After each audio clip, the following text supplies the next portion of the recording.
Hi, everybody. My name is Emily Sisneros, and welcome to the Cannabis Services podcast. Today, I want to talk about how buyers get into the cannabis industry and what they're looking for when they're looking to buy cannabis businesses. I think a misnomer in the cannabis industry is that if you have a cannabis business license, you are going to have buyers knocking on your door, and that could not be farther from the truth. Back in the heyday of cannabis licensing, it used to be a golden ticket. And actually, I was just chatting with a colleague about this. He's an attorney who works in Pennsylvania. And we were kind of reminiscing about the golden age of cannabis licensing when it would cost a ton of money to just even get in the game, to apply for a license. And then once you had a license, you were basically looking at a windfall. It was an amazing time for those lucky business owners who could get into the space, who had the funding to even participate in the space back then. These days, it's not that way. And I think it's a good thing, because usually when it's a windfall like that, it's because it's a state that is, in my opinion, incredibly overregulated, has limited licenses available, which means it's a hurdle for individuals to participate in the industry if they don't have access to a ton of money, a group of investors. They don't have years of their lives to give. So it's a challenging industry to get involved in, at least back in the day. It's got its challenges even today, although I will say there's a lot of states out there that have adopted a lottery system, which has become a little bit better for people who are looking to get in the industry. However, those lotteries usually come with a fee, and you're playing against still large businesses who have the funding to throw their name in the hat, 100 times over. And there's also shady practices that happen on top of it. So this industry is fraught with issues. Hands down. My company has worked or is currently working in pretty much every regulated state in this country. We also have clients overseas. There is not one area where cannabis is easy, where the industry is easy. But regardless of where you're starting your cannabis business, the questions usually end up being similar. And it's, how do I sell my business? How do I get an investor interested in investing in my business? Well, today I want to talk about getting buyers interested in your business and really in particular what they're looking for. So let's jump right in. One of the things my husband and we have acquired businesses. We are in the midst of acquiring businesses. We build businesses to be acquired. Actually, we have Built to Exit. It's our umbrella company. We've got our cannabis division. Many people know us through the cannabis division. We also have the non-cannabis division that was formerly known as Anton J. Global. It was a private equity firm and a consulting firm as well. And since then, we've kind of branded everything under Built to Exit, because that's really what it is. Whether you're in the cannabis space or the non-cannabis space, coaching, medical facilities, anything you can think of within or outside of the cannabis space, business owners should be building towards an exit. Whether that's their own exit, AKA they pass it to their children whenever they pass away, they're building it for generations to come, or they're building it for sale in the future, right? There's really no other options outside of that. Unless you're going to die broke, you're going to lose your business, you're going to go bankrupt, those types of things. And we see it all the time in the cannabis space. People who start in this industry thinking that their license means that they're going to be multi-millionaires and they're going to have buyers knocking on their door, only to find out that multi-state operators or sophisticated buyers are probably waiting for the market in a particular state to shift a little bit. And then they could buy some of these licenses for pennies on the dollar. Why? Because they know these businesses are not being built well. So if a buyer is coming in and they're looking to buy a business, they want to make sure that that business is a well-oiled machine. It's not a headache that they are adopting, right? Whenever you look at your business and you identify what a buyer wants, you need to understand where the gaps are. So that's what we do with our clients. We identify their gaps in their businesses, where they're at financially, operationally, their culture, their training, everything you can think of in a business. We assess, we measure, and then we identify where it's lacking.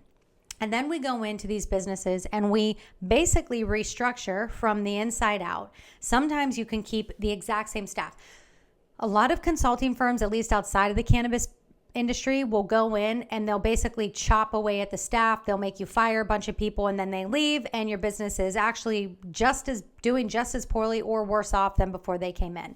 That's not what I'm talking about. What I'm talking about is adjusting and fixing your business so that it becomes a well-oiled machine. And you can do much of that without reorganizing your staff. That's usually kind of the low-hanging fruit that a lot of consultants do, so they can write on paper that they fix your business by lowering expenses or something like that. And they'll absorb 2 roles into 1 position, and now you've left a number of employees unhappy because they're doing double the work for the same pay. So don't go that route. When you're looking to see what a buyer is looking for in a business, think about what the sophisticated buyer looks like. And we're talking private equity firms or individuals or companies who are looking to absorb other businesses or merge with other businesses, acquire other businesses. These are sophisticated buyers. They are not tricked by a good sales pitch by the owner of a business. They are not tricked by a glance at a P&L. They are going to deep dive into your finances. They're going to want to see your P&L, your balance sheet. They're going to want to see all of your financials to understand everything about your operations. And you can pretty easily spot where there's disconnects in a business just by financials alone. And that's what we do. When we come in to fix businesses or when we come in to acquire businesses ourselves, the first thing we do is look at their financials. And if we cannot tell that, one, the finances are clear, then that's usually an indicator that the business is actually doing pretty poorly because they don't even have their financials in order. But if you're a business that has financials prepared by a good accountant, that will expose where the problems are. Usually it comes down to employees, staffing, your expenses. You're spending too much. You really have no control over your expenses. You're not bringing in customers the way you should. You're not keeping customers at all. Maybe you have a high turnover rate with your staff. There's culture issues. There's training issues. Absolutely. All of these things play into the value of your business when a buyer's coming to look at it. So if I could just give one kind of overarching piece of advice, it's that a buyer wants to see that your business is built for exit. Because if you're going to come up to a buyer and you're going to say, here is my business. My business is this mug. It's already manufactured. It's stamped. It's filled with great tea, and it's ready for you to just take over. It's nice and warm. It's actually pretty much empty now, but pretend it's full, and it's a piping hot cup of tea. You can have it. It's ready for you. Just grab the handle and you'll be good to go. And a buyer's going to be happy. But say you handed over glass shards and all the tea was spilled out. There was nothing here, nothing. I mean, it's just a pile of glass in your hands. That's a mess. You're probably going to go bankrupt. But say you have a cup, but the logo's kind of chipped away. The cup is half full. It's kind of lukewarm. It's got problems. That is the easiest way for a buyer to say, okay, well, I was going to offer you this, but let's tick through all these problems with your business that I'm going to have to absorb when I buy your business, and we'll chip away at that price too. So we have a lot of people that come to us and say, hey, can you help me sell my business? And the first thing we ask them is, sure, do you have a number in mind? And they'll usually tell us a number. And then we say, okay, what is that based on? And that's where the conversation breaks down. They don't have a foundation for why they came up with the number that they did. It should be based on the quality of your business and your financials and your projections. But that's not what happens most of the time. 9 out of 10 times, someone will come to us and say, well, I want this amount for it because it'll leave me with X whenever everything's said and done. That's not a good way to value a business. So what I will do in the future here is bring my business partner / husband on this show, and we'll talk more. We'll do a deeper dive into what buyers are looking for when they're looking to acquire a business. But in the meantime, just know that buyers are looking to have a business that is a well-oiled machine. So take a look at your company. If it cannot run without you present on a day-to-day basis, you're not ready to sell. If you are struggling to retain customers, you're not ready to sell, in my opinion.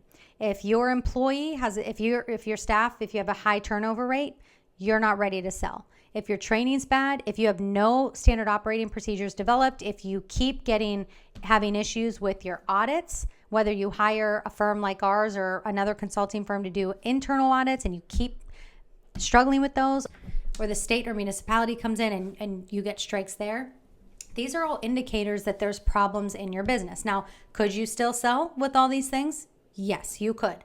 Are you going to get the money that you think you will? No, you won't. And I will also tell you that we have seen businesses get sold, or we have clients come to us and they say, hey, my buddy sold for X amount and that's what I want to do. And his business was not great.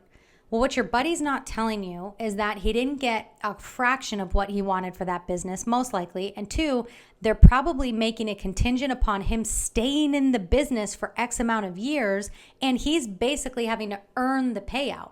How amazing would it be if you could sell your business and you could just hand it off and you just walk away?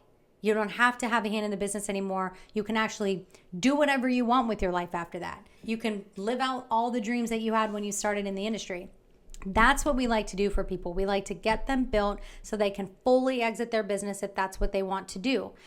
Or maybe they want to pass that business on to their children or generations after them, but they don't want to be in the day-to-day anymore. You can get your business built to where the ownership does not have to be in the day-to-day of the business, and the business can still thrive.